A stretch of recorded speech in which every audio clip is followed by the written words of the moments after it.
Good afternoon, everybody. Brian Neubert here from GoldandBlack.com, live in Mackey Arena, following Purdue's pretty shocking 81-58 loss to number 9 Iowa State. This is your GoldandBlack.com rap video. It is brought to you by our friends at the Purdue Club Hotel. Thank you to them, as always, for your support. You're going to have to bear with me here a little bit. The Bahamas fever, when mixed with the Jersey fever, became something that has affected me deeply here. So if you can't hear me, I can't hear myself either. So we're all in this together. Anyway, you'll be surprised to notice behind me the building is not in fact on fire. It is still set up for basketball. There will be basketball games to be played the rest of the season, despite a really one-sided loss here in a marquee non-conference game, the sort of thing that's jarring when you're Purdue, because Purdue does not lose in this building very often. Purdue does not lose marquee non-conference games very often, and today it lost and then some. And I think that the many of you out there who have clearly for months now been waiting to dunk on Purdue and call them overrated, you got a lot to work with here today. Though I would argue that this outcome is more of a reflection of how good Iowa State is, as it is an indictment of Purdue being overrated, or whatever the term would be that you'd be inclined to use after an outcome like this. But it was bad. It was really bad. Iowa State made this its home today, and Purdue just got thrown off its game, and it was a really surprising thing to see. You know, when you get to a certain level, watching a team play, and you see the experience they have, and you see everything they've been through together, and what they've come out of, successfully in the past before. You don't envision things like this being possible, even, let alone likely. Purdue, I'm not trying to dramatize this. That's just the reality of what Purdue basketball has been for a decade now, if not, multiple decades now.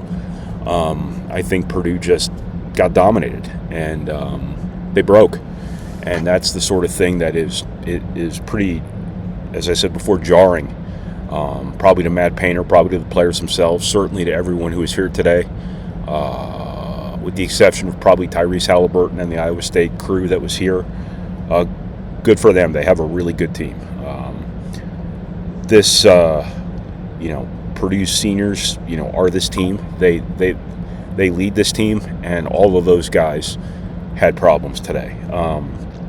Trey Kaufman-Renn, as consistent a player as you're going to find in college basketball, just gets overwhelmed in this game, overwhelmed around the basket. He still gets his 9 rebounds, but there were a lot of tap-back offensive rebounds that didn't go his way, that padded that rebounding number. Fletcher Lawyer missed a bunch of threes early that I thought he might have rushed a few, as Purdue was kind of getting sped up by what Iowa State was doing defensively. Braden Smith, 6 turnovers. I said before the game that I thought that Purdue might be the most Iowa State-proof team in college basketball because of Braden Smith, because what Iowa State was going to do to them was what Houston tried to do to them in the NCAA tournament. Smith tore them up. There is not a better read and react point guard in college basketball than Braden Smith, but he ends up with 6 turnovers, a couple of moments, and I think moments are really important in college basketball. Again, we have established Braden Smith is an awesome player, almost beyond reproach player, but I think there were a couple of moments Purdue needed handled a little bit better that might not have changed the outcome of this game, but could have prevented what ended up happening from happening exactly when it did. But I wrote down at the 9:35 mark of the first half, Purdue had taken a 5-point lead, had some momentum, despite Iowa State shooting unbelievably well. And I thought Smith got sped up a little bit, ended up turning the ball over in a moment where a good possession could have really helped steady Purdue even more. In the second half, sometimes behind the back passes are essential to create the angle you need to make the pass, things like that. I think the one to Oscar Clough at Rutgers was essential. I think the only way that window is there is if the ball goes behind the back. But the one that went straight out of bounds that Omer Meyer on the wing running the floor didn't seem ready for looked really bad. It was just the sort of thing that you can't have happen in that situation when the game is going the way it is going. And, Purdue just needed to kind of be steady in those situations. And you live by the sword, you die by the sword. And that's kind of the reality of having great players sometimes. But all these guys have proven themselves. They will recover from this. It's just very surprising to see Purdue crumble the way Purdue crumbled in the second half when Iowa State, really took it to them to open the second half. When Purdue really was very fortunate to be in a decent position coming out of halftime. This game was kind of the opposite of what it was supposed to be. It was Purdue that stayed in the game with points off turnovers. That's Iowa State's thing. Forcing turnovers is not really Purdue's thing, but that's what Purdue was able to do to hang around. It was Iowa State who was making all the threes that Purdue normally makes at home, or often makes at home at least. And Purdue allows a wide open three for a 55% three-point shooter right at the halftime buzzer that doesn't go down. So Purdue was fortunate that this was only a 4-point game at halftime when so much was still going against Purdue. You would have thought that Purdue would have come out with an absolutely supreme level of focus, a supreme level of effort, whatever it might be, and everything just completely broke down. And the defense collapsed. Iowa State was making really difficult shots. They were making horse shots. They were pretty much making every jumper they took for a while there. I think they were 4 for 4 from 3 to start the half. Purdue just didn't have any answers defensively. And it's kind of funny how it worked, because Purdue kept itself in the game with defense in the first half, and then Purdue played itself out of the game with defense in the second half. Matt Painter talks a lot about when shots aren't falling, finding other ways to win. And I thought Purdue did that in the first half. The second half, it was the exact opposite, and that's just really hard to wrap your head around if you're somebody who watches and analyzes Purdue basketball and is aware of these players and this team's body of work throughout its collective career. Just very, very surprising to see them have their quote-unquote spirit stolen the way they did. This is normally what Purdue does to people who come here, not has done to hit by people who come here. Am I making any sense? Because I feel like I'm completely full of some sort of substance that is making me inaudible. Anyway, just a very disappointing performance by Purdue. A great performance by Iowa State, but a really, really outlier, uncharacteristic sort of deal for Purdue, which has typically been pretty reliable in terms of responding to the moment competitively, responding to its home floor, responding with its effort, responding with its decision-making, being able to make shots. That's part of this. Had Purdue made threes in that first half when Iowa State was loading up on Braden Smith and Trey Kaufman-Wren, maybe this unfolds differently. Maybe Purdue, it shouldn't be a deal where a team this old needs its confidence to come from points, scoring. But maybe had a couple of threes gone down in the first half. What's going to happen in the NCAA tournament when you're playing a team like this and you go 0 for 6, from three-point range? I'm just asking, because that was not a great look for Purdue, and games like this will occur from here on out. And I think the victory parade that people around Purdue, fans most notably, have been carrying on for months now, I think got hit by a bus today, because this is this was not only a really disappointing loss in the moment, but I think it was something that is a bit of a harbinger, $10 word, as we call that, of potential, problems to come. Matt Painter just compared it to what the Auburn game in Birmingham did last year to help them acquit themselves very well against Houston in the Sweet 16. And, of course, Purdue would have had a chance to tie or win that game at the end probably had they called an offensive foul that was, a pretty clear offensive foul. We don't need to relitigate that.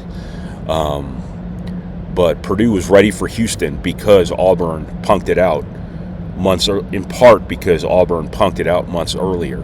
Purdue can only hope that this kind of experience now, should something similar occur in March, there's some positive to come from it. But this was a team that didn't look terribly mentally tough. It didn't look terribly physically tough, which is the opposite of what it's been. I'm not sure what's going on with the 6 of 14 free throw shooting from a team that was shooting 77% coming in. And that's not just Trey Kaufman-Renn going 2 of 5, which is not entirely inconsistent with his body of work in his career. But Fletcher Lawyer, Braden Smith are both 0 for 1. Oscar Clough, who's an awesome free throw shooter for a big guy, is 0 for 1. So it was everybody kind of, not being themselves in this game. Jakari Harris, didn't shoot the ball well. Jack Benner hasn't had many opportunities this year. Didn't shoot the ball well. Omer Meyer looked like a freshman for one of the few times this year. We can say that. Really didn't look like he was up to this one today. Obviously, it's not on any one person, and this all starts with the seniors. But I just think top to bottom, this was an out-of-body experience for a Purdue team that is better than this and will prove the rest of the season that it is better than this, that this was an outlier. This was one sleepy Saturday afternoon in December when there's still a whole season to play. There's no real explaining this other than, Purdue was bad and Iowa State is really good. And if, Purdue's been the subject of a lot of these, who else can we put in there types of conversations. And why not Iowa State number one? It doesn't matter at this time of year. It never mattered when Purdue was number one. It didn't matter if Michigan was number one. It didn't matter if Arizona was number one. All of that, fine, whatever. It was November. It's now December. None of it matters. But Iowa State's pretty good. I mean, they just showed it here. They are really good and really competitive and play really hard. And, they just made 22 threes in their last game in Vegas, and they're 11 of 23 here at Purdue, where you don't expect teams to come in here and shoot well. When they do,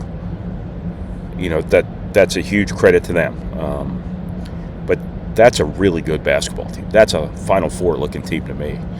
And Purdue should have been better today. Purdue will be better the rest of the season. But Iowa State's really good. And I think that's something that it's going to be easy for people to glance over as they cancel the rest of the season, as they fire every coach, as they bench every player on social media and on the internet here in the hours after this one. But this is kind of the standard, around Purdue. Purdue's been an elite program here the last many years, and when something like this happens, it is absolutely jarring. And what the response has to look like, to quote James Cromwell in L.A. Confidential, our justice must be swift and merciless. Purdue, I'm not saying it was unjust that Purdue lost a basketball game. I just wanted to quote a movie, and I saw an opportunity. So I think Purdue, should come out of this as angry as Purdue has ever been. And this is a team of guys who have made themselves into what they are based on proving people wrong. And everybody says that stuff. Oftentimes it's crap, because right now everybody Purdue has had to be proving wrong has been proven wrong. They're all gone. And that's why I've been asking the question, since Big Ten Media Day, what keeps you guys angry? And there's probably not a good answer. Somebody said something about people don't think we can play in the NBA. Well, sounds like you're making stuff up at this point. But Purdue's proven itself to be good enough. Purdue's proven all the people who think it's too slow, too unathletic, too helped out by the officials, too white. It's proven all those people wrong. And now if Purdue's made up of the sort of competitive people that it has shown itself to be made up of, that's the response has to look in line with that. That can't possibly have been a functional sentence, but Purdue should be really mad coming out of this because,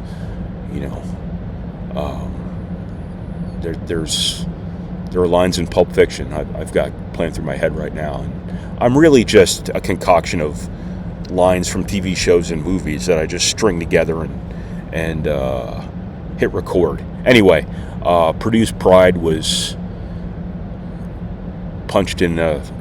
Does pride have a face? Well, if pride has a face, then Purdue's pride, should have been punched in the face in this game, and it is up to Purdue now to respond starting Wednesday against Minnesota. Purdue looking for a 2-0 start to the Big Ten season, and then you will get a few other name brand non-conference games, but Purdue is not going to go unbeaten in the non-conference season. Purdue's number one overall seed claim took a hit today. Iowa State's number one seed claim took a pretty big jump up today. So it does go both ways. And so lots of basketball to be played still. This building has not been made into a Spirit Halloween store yet. So we will see what Purdue does this week against Minnesota, a game it should obviously win. But if it looks like a team that just got, its head handed to it, and thus is hanging that head in its next game, that would be a red flag. But I think that Purdue will probably respond in a pretty healthy way, and that's positively what it needs to do right now. So that's what I got from Mackey Arena. I hope all of that made sense. So this is Brian Neubert from GoldandBlack.com, following number 9 Iowa State's 81-58 win at number 1 Purdue. This has been your GoldandBlack.com wrap video. Thank you to the Purdue Club Hotel for your support, and thank you for watching. Thank you for reading. Thank you for listening, and thank you for processing our materials, no matter how congested and incoherent those materials may be. And I will talk to you guys again Wednesday night, I think, after Purdue plays Minnesota here in Mackey Arena, provided it's not been turned into a Spirit Halloween store by then.